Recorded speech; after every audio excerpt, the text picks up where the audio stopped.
નમસ્કાર મિત્રો, આજની વિડીયોમાં વાત થશે આતંકીઓ સાથે અથડામણ, એક આતંકી ઠાર કરવામાં આવ્યો છે।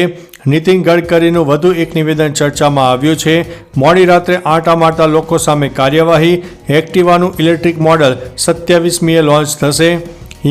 હિમાલયમાં હિમવર્ષા નથી, પણ તાપમાન વધારે જોવા મળ્યું છે। દેવ દિવાળી પર કાશીમાં 20 લાખ દીવડાઓથી ઝગમગી ઉઠશે। દુષ્કર્મનો આરોપી પેરોલ ઉપર ફરાર। કેનેડા મંદિરના હુમલાનો માસ્ટરમાઇન્ડ પકડાયો છે। એરપોર્ટ પર ખાવા પીવાની વસ્તુઓમાં 60થી 70% સસ્તી મળશે। નારી શક્તિ દર્શાવતો જોરદાર વિડીયો સામે આવ્યો છે અને પેટા ચૂંટણીને લઈને સઘન ચેકિંગ હાથ ધરવામાં આવ્યું છે। હવે મિત્રો સમાચારો વિસ્તારથી। વાવ વિધાનસભાની પેટા ચૂંટણીને હવે થોડા દિવસો બાકી છે, ત્યારે પોલીસ કામમાં વ્યસ્ત છે। પોલીસે તમામ એન્ટ્રી અને એક્ઝિટ પોઈન્ટ ઉપર ખાસ બંદોબસ્ત ગોઠવ્યો છે। એન્ટ્રી પોઈન્ટ ઉપર સર્વેલન્સ પોઈન્ટ છે। મતદારોને રીઝવવા પ્રતિબંધિત વસ્તુઓનો ઘણો ઉપયોગ થતો હોય છે। આવામાં આવી વસ્તુઓ ન લઈ જવાય તે માટે ખાસ ચેકિંગ થઈ રહ્યું છે। ચેકિંગ પોઈન્ટ ઉપર BSFના જવાનો તૈનાત છે। વાવ વિધાનસભા મત વિસ્તારમાં કુલ 321 પોલિંગ સ્ટેશન છે। મિત્રો, અન્ય મહત્વના સમાચારની વાત કરીએ તો નારી શક્તિ દર્શાવતો જોરદાર વિડીયો સામે આવ્યો છે। શનિવારે એમપીના ઇન્દોરમાં 5000 મહિલાઓએ એક સાથે તલવારબાજીનું પ્રદર્શન કર્યું હતું। તેને વર્લ્ડ બુક ઓફ રેકોર્ડમાં સ્થાન મળ્યું છે, જેમાં 12થી 50 વર્ષની મહિલાઓ સામેલ હતી। તેનો વિડીયો વાયરલ થયો છે। કાર્યક્રમ દરમિયાન હાજર રહેલા એમપીના CM ડૉક્ટર મોહન યાદવે પણ સ્ટેજ પર પોતાની તલવારબાજી બતાવી હતી। CM યાદવે અહીંથી લાડલી બહેન યોજનાના 1.29 કરોડ લાભાર્થીઓના ખાતામાં 1573 કરોડ રૂપિયા ટ્રાન્સફર કર્યા હતા। મિત્રો, અન્ય મહત્વના સમાચારની વાત કરીએ તો એરપોર્ટ પર ખાવા પીવાની વસ્તુ 60થી 70% સસ્તી મળશે। Airport authority of India airport પર ઇકોનોમી ઝોન ફરજિયાત બનાવવા જઈ રહી છે। દરેક એરપોર્ટ પર અમુક જગ્યા ઇકોનોમિક ઝોન તરીકે આરક્ષિત કરાશે, જ્યાં મુસાફરો સસ્તા દરે ખાદ્ય પદાર્થો ખરીદી શકશે। આ આઉટલેટ પર ખાદ્ય પદાર્થો લગભગ 60થી 70% સસ્તામાં ઉપલબ્ધ થશે। હાલમાં એરપોર્ટ પર એક ચાની કિંમત 125થી લઈને 200 રૂપિયા છે, પરંતુ ઇકોનોમી ઝોનમાં તેની કિંમત 50થી 60 રૂપિયા વચ્ચે મળી શકશે।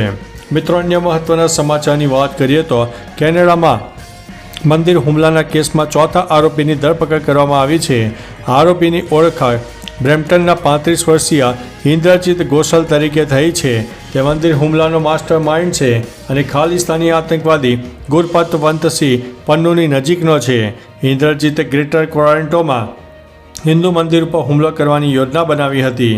તેની ધરપકડ બાદ તેને કોર્ટમાં હાજર થવાનો નિર્દેશ આપીને છોડી દેવામાં આવ્યો હતો। મિત્રો, અન્ય મહત્વના સમાચારની વાત કરીએ તો દુષ્કર્મનો આરોપી પેરોલ પર ફરાર થઈ ગયો છે।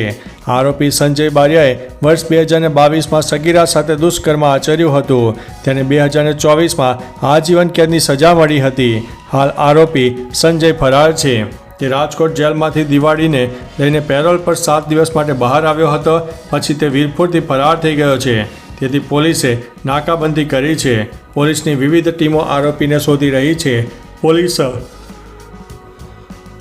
CCTV પણ ચેક કરી રહી છે। મિત્રો, અન્ય મહત્વના સમાચારની વાત કરીએ તો દેવ દિવાળી પર કાશી 20 લાખ દીવડાઓથી ઝગમગી ઉઠશે। કાશીમાં આ વખતની દેવ દિવાળી ખૂબ જ ખાસ રહેવાની છે। કાશીના તમામ ઘાટ અને ઘાટથી આગળ રામનગરનો રેતાળ વિસ્તાર 20 લાખ દીવાઓથી ઝગમગી ઉઠશે। વહીવટીતંત્ર દ્વારા 12 લાખ દીવા પ્રગટાવવામાં આવશે। વિવિધ સમિતિઓ દ્વારા 7 લાખ દીવા પ્રગટાવવામાં આવશે અને શહેરની જનતા દ્વારા 1 લાખ દીવડાઓ પ્રગટાવાશે। આ સમયગાળા દરમિયાન લગભગ 10 લાખ પ્રવાસીઓ આવનારા છે। મિત્રો, અન્ય મહત્વના સમાચારની વાત કરીએ તો હિમાલયમાં હિમવર્ષા નથી, પરંતુ તાપમાન વધારે છે। સામાન્ય રીતે નવેમ્બરના પહેલા અઠવાડિયામાં હિમાલયના વિસ્તારોમાં 2000થી 4000 મીટરની વચ્ચે હિમવર્ષાનો રાઉન્ડ શરૂ થાય છે, પરંતુ આ વખતે આવું નથી થયું। 4000 મીટરની ઊંચાઈએ આવેલા ઉત્તરાખંડના તુંગનાથ મંદિરમાં બરફનો એક ટુકડો પણ દેખાયો નથી। કેદારનાથ, બદ્રીનાથ, ગંગોત્રી, યમુનોત્રીની પણ આવી સ્થિતિ છે। આ વિસ્તારોમાં તાપમાન હજુ પણ મેદાન પ્રદેશ જેવું છે। ચોમાસા બાદ ઓછા વરસાદને કારણે આ સ્થિતિ સર્જાઈ છે। મિત્રો, અન્ય મહત્વના સમાચારની વાત કરીએ તો એક્ટિવાનું ઇલેક્ટ્રિક મોડલ 27મીએ લોન્ચ થશે। હોન્ડાએ પોતાનું પ્રથમ ઇલેક્ટ્રિક ટુ વ્હીલર લોન્ચ કરવાની તૈયારી કરી છે. મીડિયાના રિપોર્ટ અનુસાર કંપની 27 નવેમ્બરે ભારતીય માર્કેટમાં ઇલેક્ટ્રિક સ્કૂટર લોન્ચ કરશે જે એક્ટિવા હોઈ શકે છે.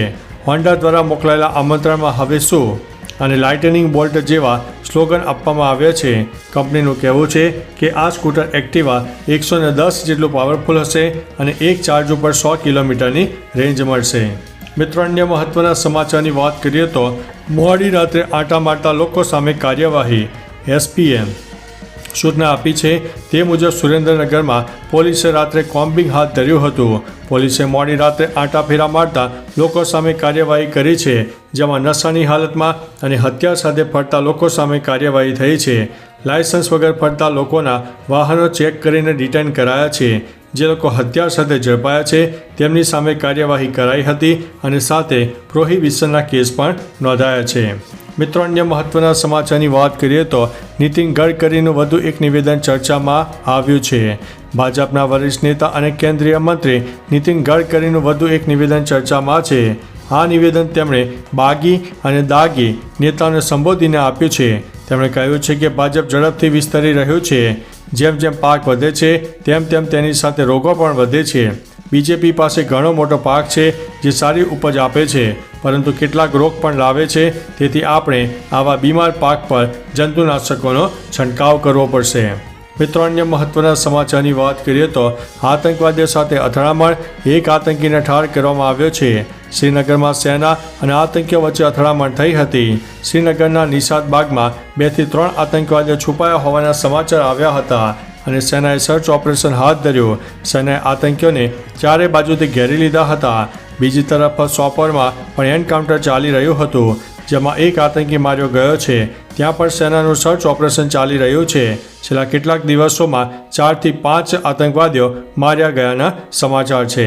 તો ચાલો મિત્રો, ફરીથી દેશ અને દુનિયાના સુપરફાસ્ટ સમાચાર લઈને મળતા રહીશું. ત્યાં સુધી અમને રજા આપશો. નમસ્તે.